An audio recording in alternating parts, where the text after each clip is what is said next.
Before we begin, I invite you to watch this video all the way to the end, where a quiet decision carries the weight of a lifetime. Every minute brings you closer to the truth these two hearts discover. Chapter 1, The City That Forgot Her Accent. I remember the first time I saw Lena Hart on the pages of a glossy magazine, pretending the city had always been her shape. She stood in a slate dress, chin up, a curator with a reputation for coaxing stories out of art as though she'd spun them herself. The article called her a meteor. But meteors are just stones that forgot the pull of their old orbit. Her fiancé, Ethan Vale, existed in a halo of fundraiser lights. A philanthropist with an eye for campaigns and causes, he wore his kindness like a tailored suit. He could speak of urban renewal and gala menus in the same breath. He loved Lena, or at least the version that fit the exhibitions, the clever write-ups, the rooftop nights where the skyline didn't leave room for stars. On the morning everything changed, a plain envelope arrived beneath a mountain of sleek catalogs. It held a court notice with an old county seal, the kind that smelled faintly of dust and pine. I watched her read it once, twice, then clamp down on a memory like a stubborn suitcase that won't close. It wasn't a mistake. The divorce she'd set adrift years ago had washed back with a stamp and a stubborn detail. The final signature was missing. Hers was there. His was not. Magnolia Ridge, Alabama, had a way of keeping what you thought you'd thrown away. And the man she'd married under a gnarled sycamore by the river. He had a way of waiting without standing still. Lena swallowed the city in a fast breath, tucked her accent behind her teeth, and booked a flight she pretended was a thunderstorm. Ethan cupped her face and said he'd meet her there if she needed. She smiled the way people smile when the truth is a stitch catching in their favorite dress. I could tell she was already hearing cicadas. Chapter 2, The Road That Remembered Her Name. The road down from the airport unspooled like a ribbon someone had kept in a dresser drawer too long. Kudzu draped itself over old fences. The air pressed in, warm as a childhood quilt. Lena drove with both windows down even though the car had air conditioning. I think she needed the sound of the insects to remind her she wasn't dreaming. Magnolia Ridge didn't rise so much as it revealed itself. Low storefronts painted fresh every 2 decades, a barbershop that served gossip with a buzz cut, a diner that knew the difference between order and appetite. Here and there, a porch swing kept slow time. There are places that change every hour and places that wait politely, clearing their throat when you return. Her mother, Mara, kept a porch garden of ceramic hens and real basil. She had the kind of hug that erases years like chalk. You got thinner, she said, which in Magnolia Ridge can mean you look glamorous, or it can mean something else entirely. They didn't talk about the envelope. They didn't talk about the past. They waited for the kettle to whistle and for courage to steep. When Lena finally drove down to the river, I could feel the gravity of the current tugging at her wrists. His place was neither a house nor a shop exactly, but a boatworks, long sheds open to sunlight, sawdust fine as flour, cedar stacked like hymn books. Jack Rowan wore his years well, not because there were few, but because he had used all of them. His hair had bleached a little at the temples, his hands as nicked and clever as she remembered. The dog padding at his heels, Huckle, named the day they found him skinny and joyful, thumped a tail the way dogs do when they think nothing truly goes wrong if love is near. He saw her first the way a boat sees its own reflection, surprised and inevitable. Lena, he said, which is to say, I know who you've been even when you don't. She lifted the papers like a flag of truce. It's just a signature. He glanced, then folded them once, as careful as a sailor listening to weather. I don't sign anything I haven't read properly, he said, which is to say, there's more here than words. Chapter 3, Sawdust and Lanterns. In Magnolia Ridge, time keeps 2 clocks, one for ordinary days and one for the river lantern night. That's the evening when paper lanterns shaped like skiffs and stars float down the water, each bearing a wish you don't say out loud. Everyone turns out, even the people who pretend they won't. It was 3 nights away. Jack slid the papers into a tin beneath a coil of rope, not as a hostage might hide proof of life, but as a farmer tucks seed for the right season. "Stay a spell," he said, as if the town itself had coached him. Lena told herself she had hotel sheets and city deadlines to return to. Yet she stayed long enough to watch him coax curves out of stubborn planks, to see him lean close to a hole like a man apologizing to a lover for asking too much. She didn't dare touch a plane or a chisel.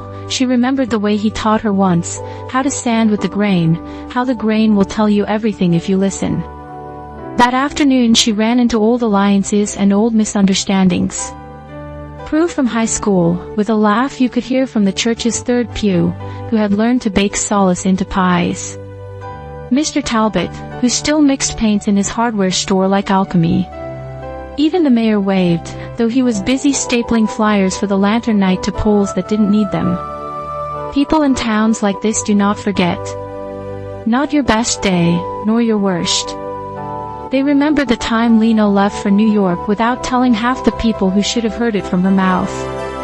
They remembered the kiss under the sycamore tree, and the vows traded without witnesses besides the river and a breeze. They remembered the summer storm that soaked everything they owned in minutes, and the next day when Jack rebuilt a porch before breakfast. When Jack said he'd think about the papers, Lena tried to be gracious. It's hard to play at indifference when your heart is pressing its face to the window. She walked home past porches where guitars tuned themselves, past children chalking suns on sidewalks, past the sycamore still standing, arms wide as if it was practicing for forgiveness. Chapter 4. The Things Left Unsaid. On the second day, the town began to talk back. Mara handed Lena a box of photographs from a high cabinet. "Help me sort these," she said in a tone that had sorted children, bills, and weather. The photos were a map with corners bent from use, Lena in mud-stained sneakers, Jack leaning against a truck that existed mostly because of his stubbornness, the boat they tried to build from instructions they lost and instincts they didn't. "You didn't tell him why you left," Mara said, and there it was, a truth laid like a china plate. "I did," Lena answered softly. "I told him I'd suffocate here." "And did you?" She thought of her gallery's polished floors and the way applause mists and disappears. "I learned to hold my breath a long time." That evening, Jack came by with huckle and a bag of peaches. He and Mara conducted the social dance of people who share a past that is both tender and exasperating. When Lena walked him to the truck, he paused the way men do when they are about to say something that costs them pride. "I got a letter the week you left," he began. "From your grandmother.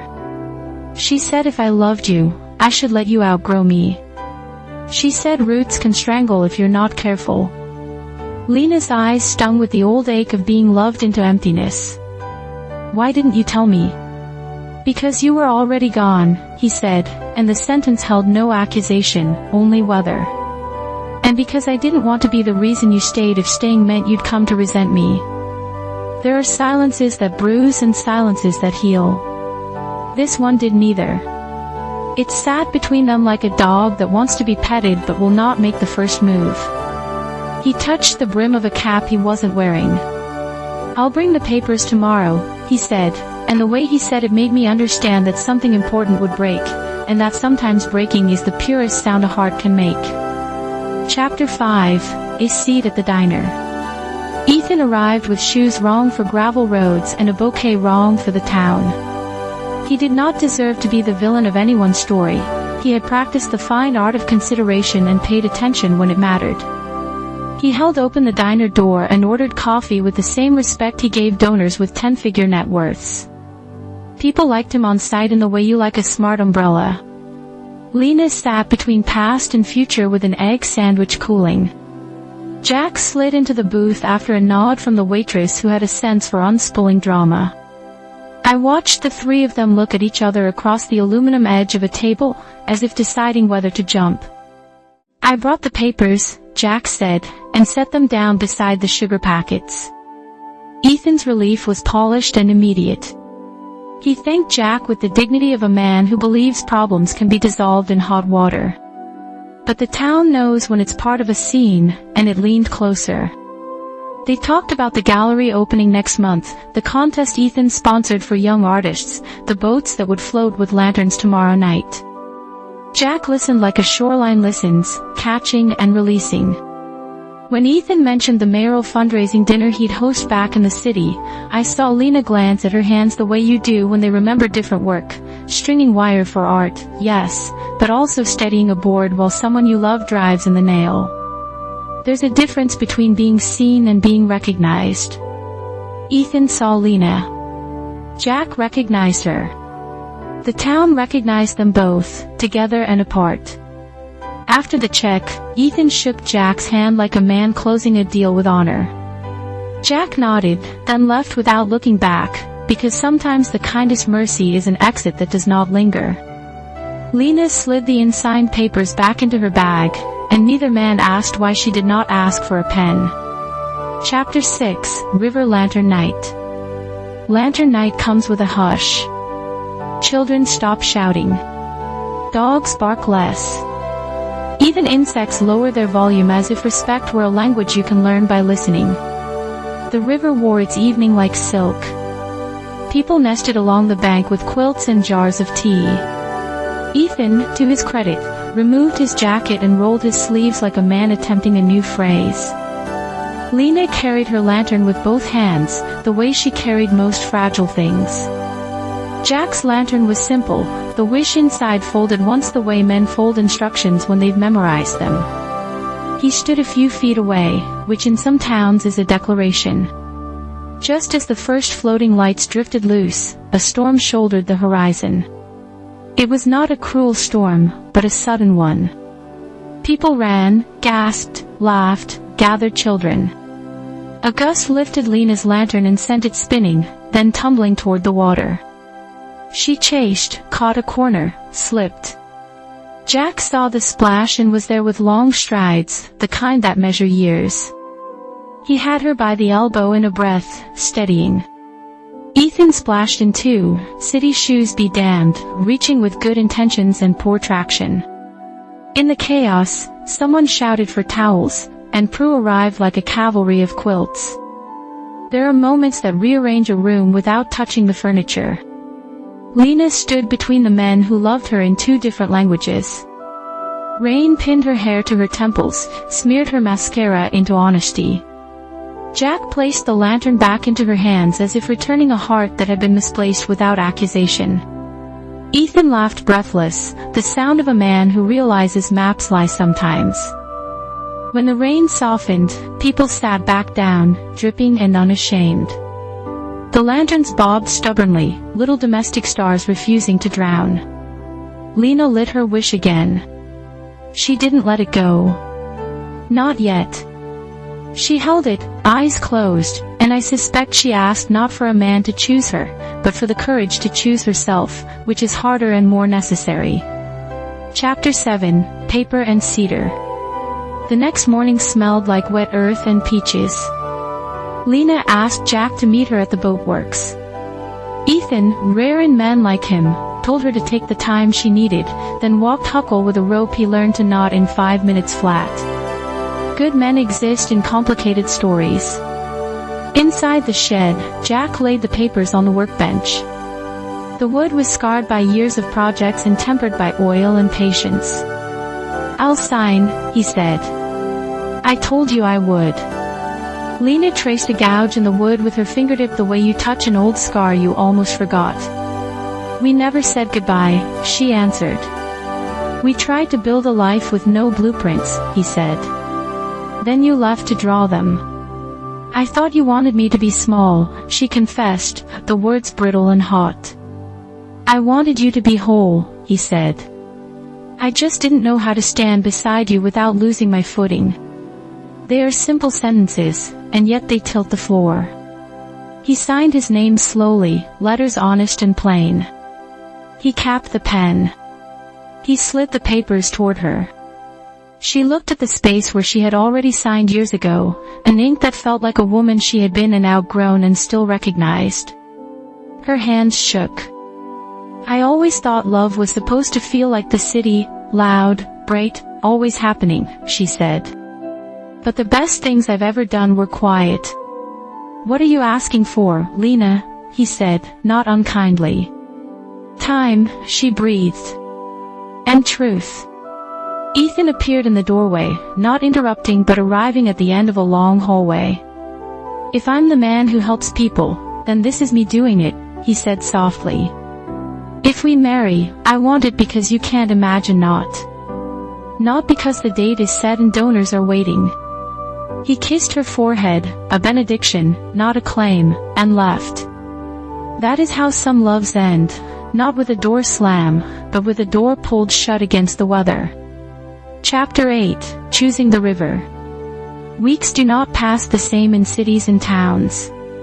In Magnolia Ridge, they folded, stitched, became part of the quilt.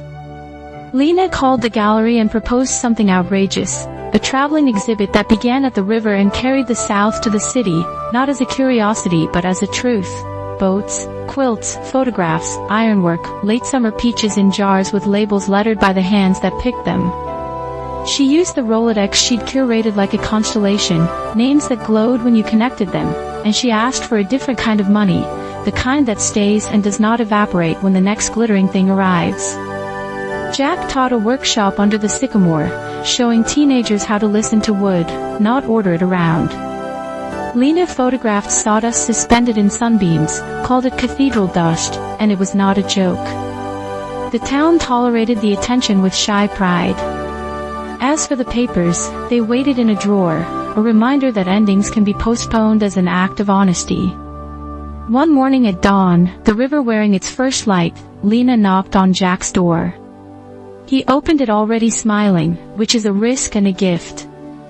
I don't want to be your past, she said. I want to be your present tense. He reached for the drawer, for the papers that had frightened them both in different ways, and instead took out a small pencil.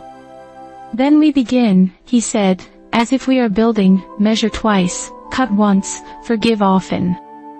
They launched a skiff they'd made together, her hands raw, his patient, both of them surprised by how easily their bodies remembered the choreography of shared work. The river held them up. That is what rivers do unless you fight them. I watched from the bank as they drifted beneath the sycamore. Their vows were not the kind that required declarations or rings. They were built of daily choices, to stay when storms shoulder in, to let the other grow wide as the sky and not be scared of shadows, to name each kindness aloud so nothing goes unnoticed. People will tell you that you cannot go home again. But some homes are not places. They are the space between two people who have learned how to carry each other without putting the other down. Lena did not trade her city for a town, she braided them. Jack did not shrink to fit an old story, he widened the doorway. On the next lantern night, their wishes floated side by side long after the lanterns around them had given up. If you read What the Water Makes of Light and Paper, you might have understood the words they never spoke. We choose, and we keep choosing. And the town, for all its stubborn memory, made room for this new thing. Because even places that remember everything can learn to sing a different verse of the same old song. If you leaned close, you could hear it, not an echo, but harmony. If this tale found a place in your heart, please subscribe to the channel, activate notifications so you don't miss the next story, give a like to the video, leave a comment with your favorite moment, and share the video with someone who needs a little southern starlight tonight.